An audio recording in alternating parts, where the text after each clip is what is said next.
Salam dan selamat datang guys. Bank Negara Malaysia baru lancar satu sistem baru dipanggil On Damage Knock for Knock ataupun OD-KFK. Maksudnya, kalau kita kemalangan, bukan salah kita. Kita tak perlu tunggu insurans pihak yang langgar untuk bayar ganti rugi. Sebaliknya, kita terus claim dengan insurans kita sendiri, dan yang penting NCD, no claim discount, tak hilang.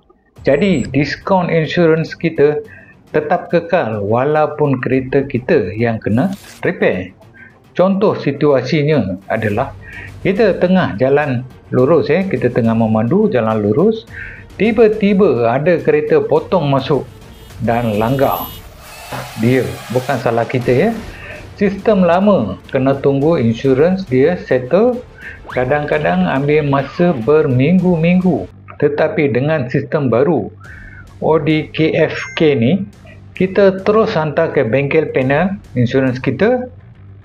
Insurans kita akan cover dulu kos repair. Kemudian insurans kita tuntut balik daripada insurans pihak yang salah, sebab dia yang salah kan. Jadi insurans kita akan claim daripada insurans dia. Kemudian contohnya kos repair sebanyak RM10,000. Kalau cara lama, tunggu insurans pihak salah, bayar tapi lambat.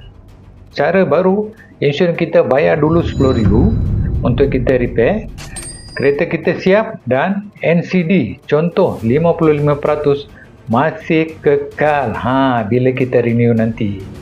Ini memang berita happy lah untuk semua. Ringkasannya, mandu yang tak salah takkan rugi dua kali.